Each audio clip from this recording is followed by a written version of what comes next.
Olá pessoal, meu nome é Júlio César, eu espero que todos estejam bem. Eu sou aluno do curso de Teologia da Faculdade Católica do Rio Grande do Norte e estou aqui para falar com vocês um pouco sobre Cristologia, algumas noções gerais sobre Cristologia e mais especificamente sobre uma Cristologia a partir do lugar teológico da América Latina. E para a gente começar bem, é bom a gente conceituar, não é? Então, segundo um dicionário, Cristologia pode ser conceituado como a parte da teologia cristã que se dedica ao estudo sistemático da pessoa de Jesus Cristo, né? Ou ainda o estudo da doutrina, da história, dos ensinamentos e também, é claro, da personalidade de Jesus Cristo. Os teólogos que se dedicam ao estudo da Cristologia vão falar, né, em uma grande maioria, vão apontar que a Cristologia nasce de uma pergunta do próprio Jesus para Pedro, que está expressa lá no Evangelho de Marcos, no capítulo 8, no capítulo 8º, quando Jesus pergunta ao apóstolo Pedro: quem dizem os homens que eu sou? Né? Então, essa é considerada por muitos estudiosos como o ponto de partida de toda a Cristologia.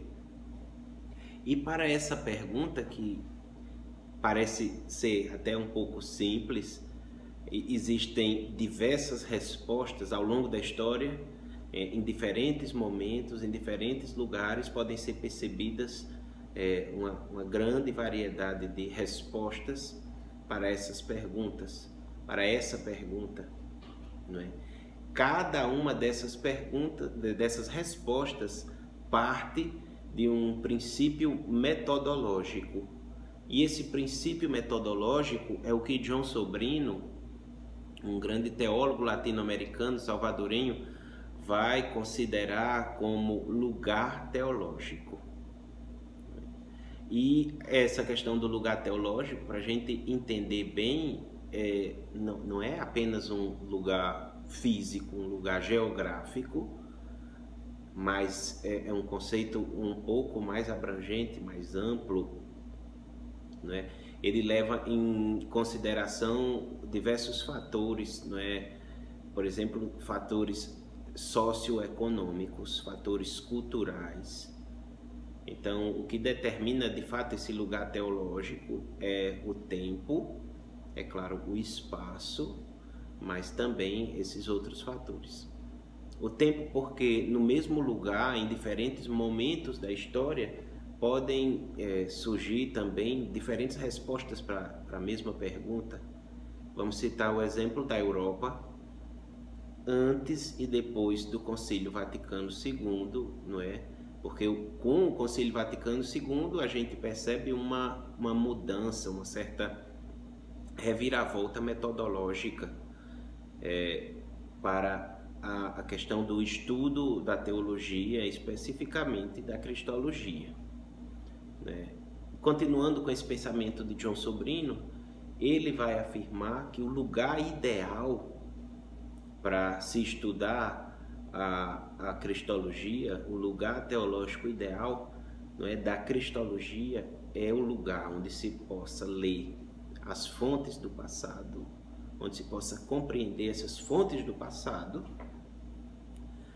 mas também se possa compreender, se possa captar, se possa perceber a presença de Cristo na história, a presença de Cristo no atual, no hoje da fé, da vida das pessoas, não é? Então, é o lugar onde se possa compreender a mensagem de Cristo no Evangelho, a mensagem de Jesus do Novo Testamento, mais especificamente nos Evangelhos, e onde se possa atualizar essa mensagem, não é? E é claro que o ponto de vista da fé, ele não pode ser esquecido no estudo teológico. Uma vez um padre falou, um frei, que teologia se faz com o joelho no chão. Teologia se faz acreditando, é uma grande verdade. Então, para se estudar a cristologia, tem que se ter essa perspectiva de que Jesus, de que o Cristo, ele está ainda hoje no meio de nós. De que ele ainda atua na história, na vida das pessoas.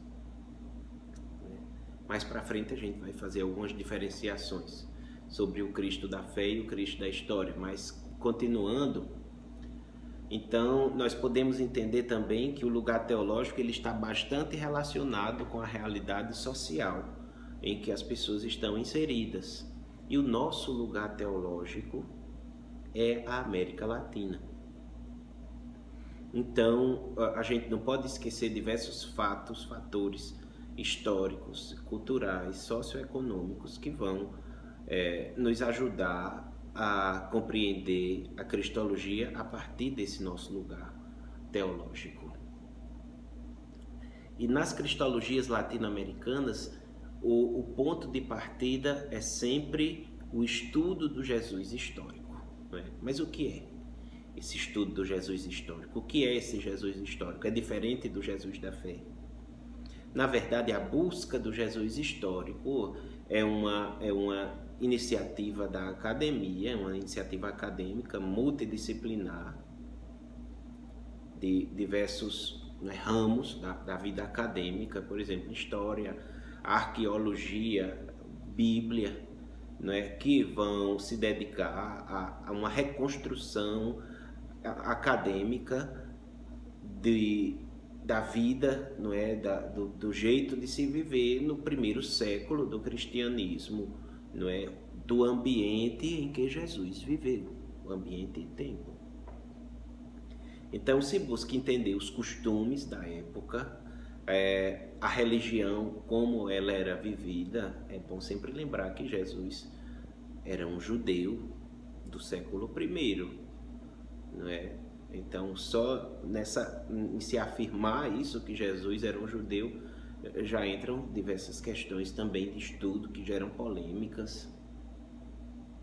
Também é importante se entender a linguagem que era usada na época em que os textos sagrados foram escritos, a linguagem dos evangelhos, por exemplo, as expressões, as figuras de linguagem, os termos utilizados, os gêneros literários, os gêneros textuais que estão presentes no evangelho, para que se possa compreender adequadamente a mensagem que esses textos tratam, ou buscam tratar. E também é importante se entender a cultura judaica, a cultura helênica, a cultura romana, nas quais Jesus estava imerso em maior ou menor proporção, mas levando em consideração que todas essas culturas tinham influência na região onde Jesus viveu, na Terra Santa, que nós consideramos hoje Terra Santa. E então a cristologia latino-americana nos coloca dentro dessa realidade do Jesus histórico, não é uma exclusividade latino-americana. Essa iniciativa do Jesus histórico é também anterior ao Concílio Vaticano II na Igreja Católica, mas que só ganha respaldo, só ganha importância e só ganha, como nós podemos dizer, certa liberdade de estudo após o Concílio Vaticano II, quando existe uma certa mudança metodológica no estudo teológico da Igreja. E essa cristologia latino-americana nos convida a ler os sinais dos tempos, da realidade atual, para assumirmos compromisso com a libertação das situações que negam a presença do reino de Deus entre nós. E é uma chave de estudo para a pessoa de Jesus Cristo, para a cristologia, a questão do reino de Deus. Dois evangelistas, Marcos e Mateus, eles iniciam o relato sobre a vida pública de Jesus com um discurso de Jesus no qual ele diz que o reino de Deus está próximo. O reino de Deus está próximo de vocês, né? E não é apenas nesses momentos dos evangelhos que aparece o reino de Deus, permeia todo o evangelho.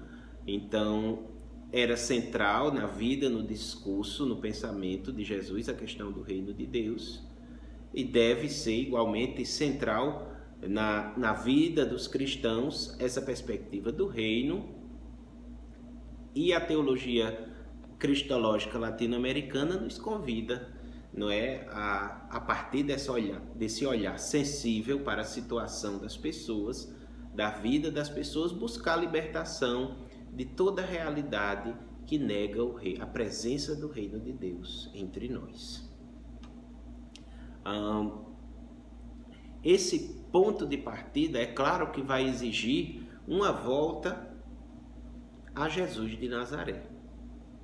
E voltar a Jesus de Nazaré exige a busca do Jesus histórico, entender o Jesus histórico, e exige também, é claro, uma leitura aprofundada dos evangelhos, não é? E também o impacto que a pessoa de Jesus Cristo causa na vida das pessoas, causa hoje e causou no passado, do que ele fez, do que ele disse. Essa necessidade de se retornar aos evangelhos, de se voltar às fontes, também nasce a partir das mudanças metodológicas lá no Concílio Vaticano II, mudança de pensamento, não é? Um retorno às escrituras, um retorno às fontes. E é nesse ambiente pós-Concílio Vaticano II que ganha importância a questão do Jesus histórico. Mas aí alguém pode perguntar se é diferente esse Jesus histórico que se busca do Jesus da fé, não é? Apenas quando a gente afirma Jesus Cristo, nós já estamos fazendo uma simplificação de uma totalidade que implica a coexistência de dois elementos, não é, que são difíceis de ser separados, que é o elemento histórico, o Jesus, do elemento da fé, que é o Cristo. O Jesus, ele é um elemento que nós podemos considerar histórico. De fato, Jesus é um homem que existiu, e Cristo é um elemento transcendente. Cristo é a questão da fé, né? A aceitação desse elemento transcendente, da aceitação de Cristo, é a fé. Então, o Jesus da fé é o Cristo de Deus, o ungido de Deus, e Jesus é o homem histórico. É claro que não são duas pessoas distintas. A mesma pessoa, assim como Jesus Cristo em si comporta humanidade e divindade, ele é homem todo e ele é Deus todo, também Jesus, ele consegue suportar, consegue trazer essa questão dele ser o homem de Nazaré e também dele ser o Cristo de Deus, que nós cremos, que nós acreditamos que ele está ainda no meio de nós, de que ele vive, não é? Mas a busca do Jesus histórico não tenta compreender aquele em que nós acreditamos com fé, mas busca entender o ambiente, vou repetir aquilo que já foi dito, busca compreender o ambiente no qual Jesus viveu, o contexto em que ele vivia, para que se possa entender a força do que ele fez e do que ele disse. Não é? Então, se falar no Jesus histórico, não se nega a fé, mas se busca compreender bem a questão da fé. O Novo Testamento todo, não é? Ele acontece, ele é escrito depois do evento da ressurreição.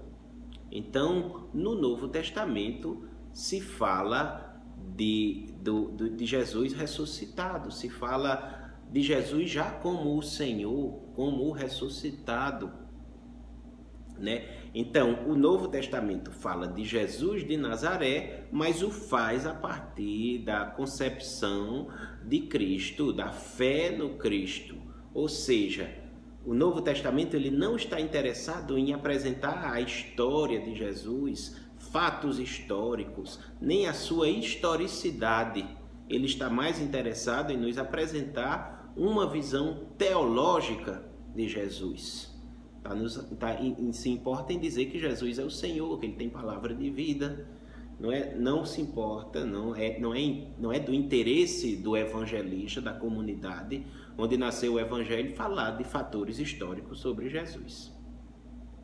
Entender o homem de Nazaré é fundamental para que se possa absorver adequadamente a sua mensagem, os seus ensinamentos, e também para que se possa transmitir essa mensagem de forma adequada, de forma correta. E bem como também é importante compreender para que se possa continuar a sua prática. Então, esses elementos apresentados aqui agora são apenas algumas pinceladas, são apenas alguns apontamentos bastante superficiais de alguns temas que são muito relevantes e de que merecem de nossa parte um maior aprofundamento, não é? Então eu recomendo a todos que, se possível, estudem, se aprofundem nesses temas. Existem muitos bons autores, não é? Nesse sentido. John Sobrino, que eu usei alguns elementos dele durante essa fala agora, ele é muito interessante, a forma como ele apresenta a cristologia, a forma como ele entende Cristo a partir de uma visão, não é, bastante sensível à situação do outro, às questões sociais. É muito recomendável, não é, o estudo a partir dessa perspectiva de John Sobrino, mas também não existe só ele, existem muitos outros e é claro que muita coisa boa também. Então, se possível, procurem se aprofundar, tá certo? Eu desejo que todos, não é, fiquem bem, que Jesus ilumine a caminhada de todos vocês e um forte abraço.